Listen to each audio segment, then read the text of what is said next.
I always come into the elevator after 8:30, usually closer to 9 o'clock, thinking all of the early birds have come and gone. But no, not this morning. There were 3 trucks ahead of me, so it's taken a while to get unloaded here.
And the trucks are rolling out, and the trucks are rolling in.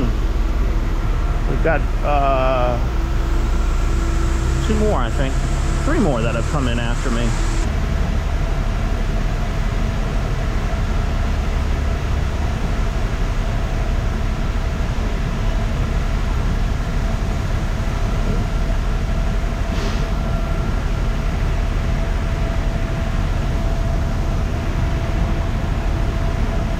Another truck rolling out of here. There's one that just came in.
Were empty. A few leaves. I opened up another field, and so there's trees going around the field, and they kind of get in the way of the combine.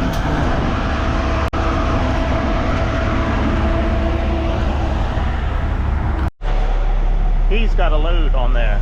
It's rolling off the sides. All right, we're headed south to get the last load.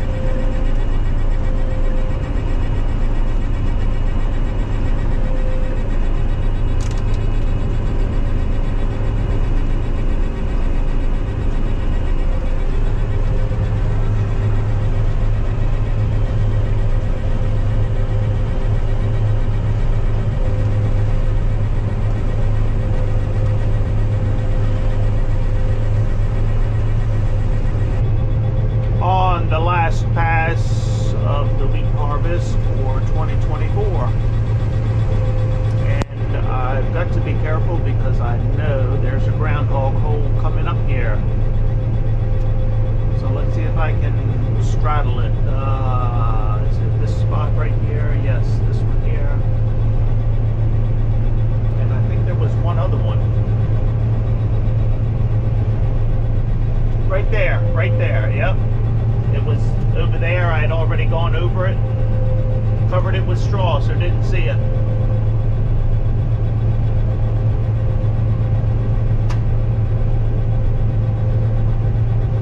I've got to bring something over here and get rid of those groundhogs. I think those are the last two holes that are active in this field.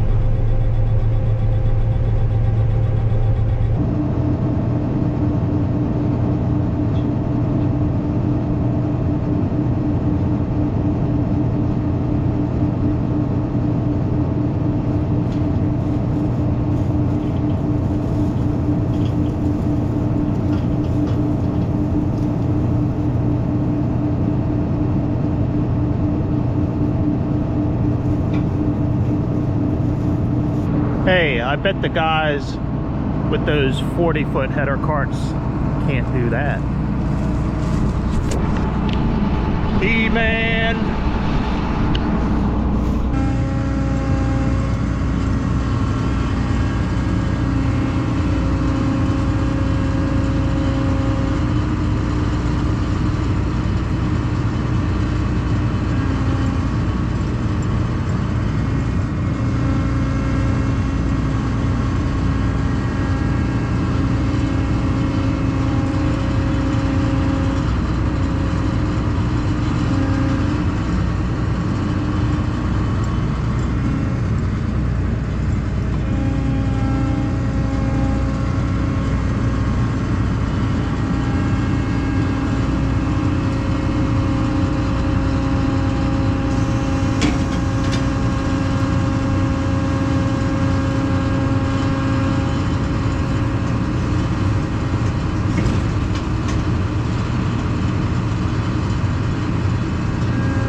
The reason it takes me a couple of times pulling up and backing up, I've only got about 8 inches to set this header on this cart.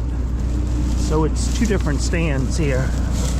So I've only got 8 inches to play with. So trying to line this machine up when it's, what, 18 feet across and you're hitting 8 inches.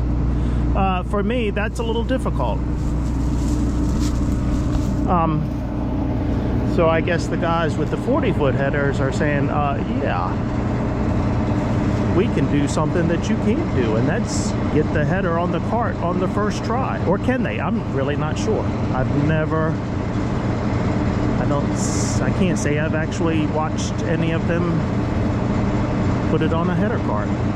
Okay, let's strap this thing down. I think Farmer's daughter is on her way to get the header cart I can take the combine back to the farm. She'll pick me up, bring me over to get this truck, and I can take that to the elevator.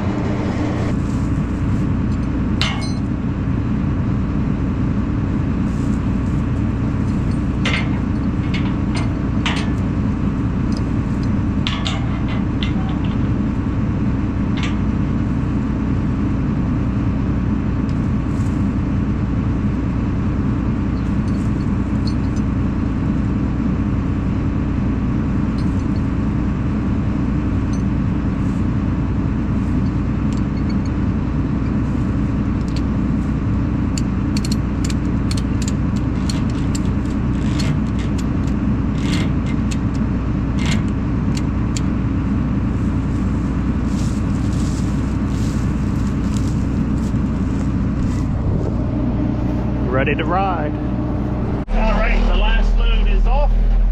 There was one truck ahead of me and one truck behind me. Hey, I might make it to the green door tonight in time for adult beverage. It is Friday. Oh, I got plenty of time. 2:15, so yeah. I can head down the road now. It's hard to shift, hold the camera, steer, all of that. Head down the road, put everything away. Tomorrow will be a new day.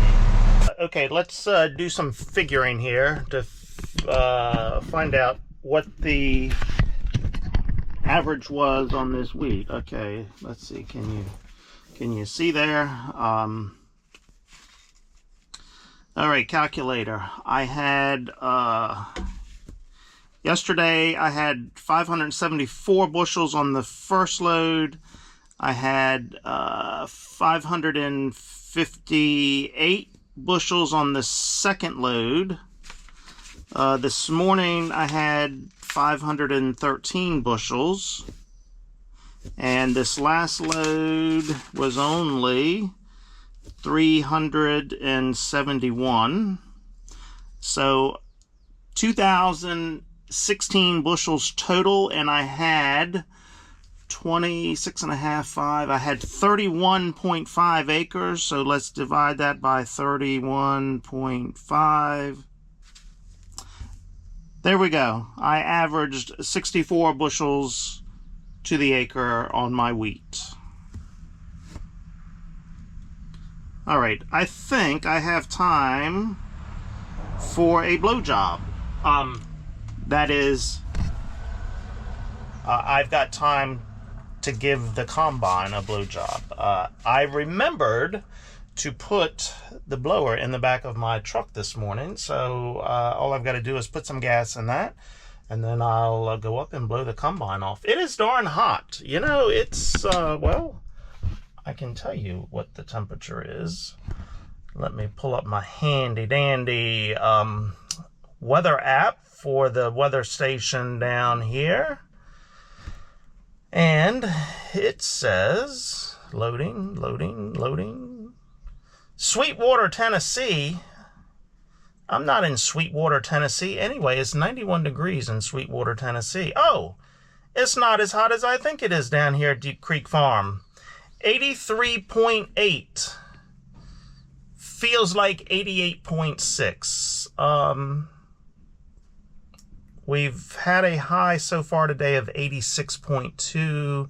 Winds out of the south, 1.8 miles an hour with a peak of 17.2. No rain. There is a chance of some thunderstorms this afternoon, so fingers crossed that we get something. And then after that, it doesn't look like there's any more chances through next Sunday. Temperatures in the 80s, hitting 91 next Friday, but that'll change 5 times before next Friday gets here, since today is Friday and that's 7 days away. Okay. Time to get my mess out of the truck here and go do a blow job.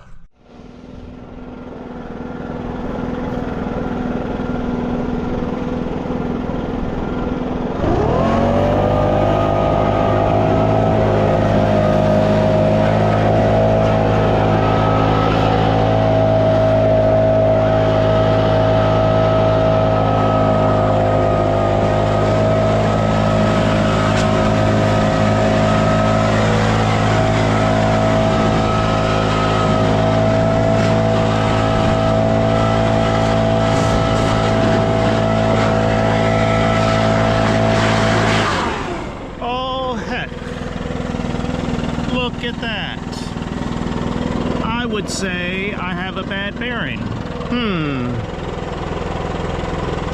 Wow, that could have been ugly. Why didn't you notice that yesterday evening when you did the walk around? Or maybe it didn't happen yesterday evening. Well, that's why we do the blow off thing, so we can see those things.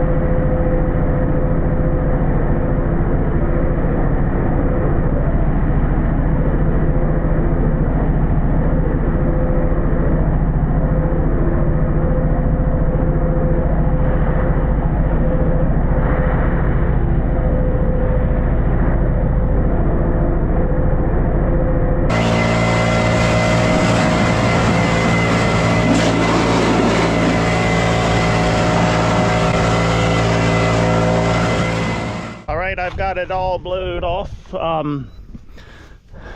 This is going to be, I think, a little bit of fun. No, maybe not. May not be as much fun as I'm thinking.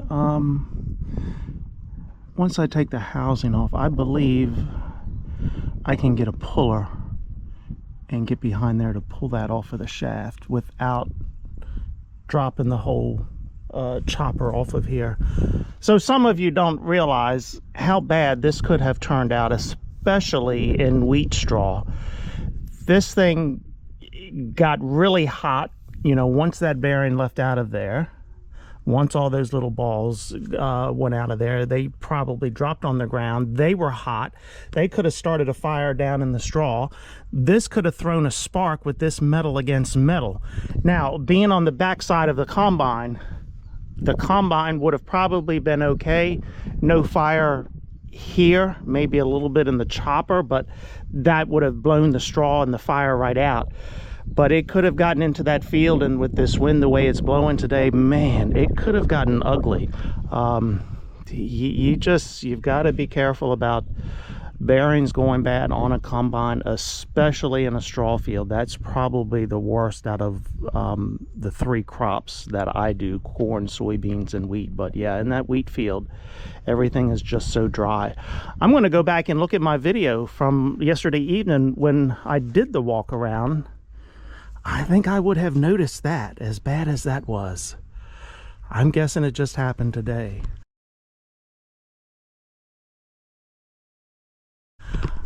I didn't see anything else that really stuck out at me as I was blowing this off.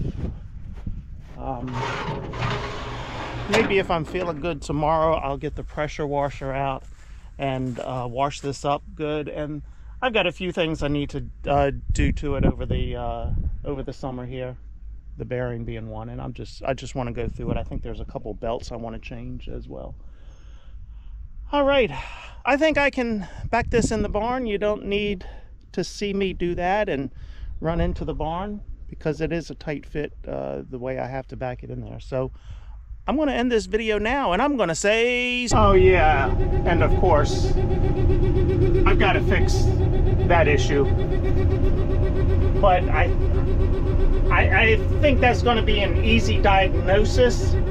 All I have to do is pull that board out of there, pull the wires off, and check the pins for those individual lights to see if I'm getting a signal coming up to the pin itself. So if I'm getting a signal coming up to that wire, then I've got to trace the wires back somewhere else.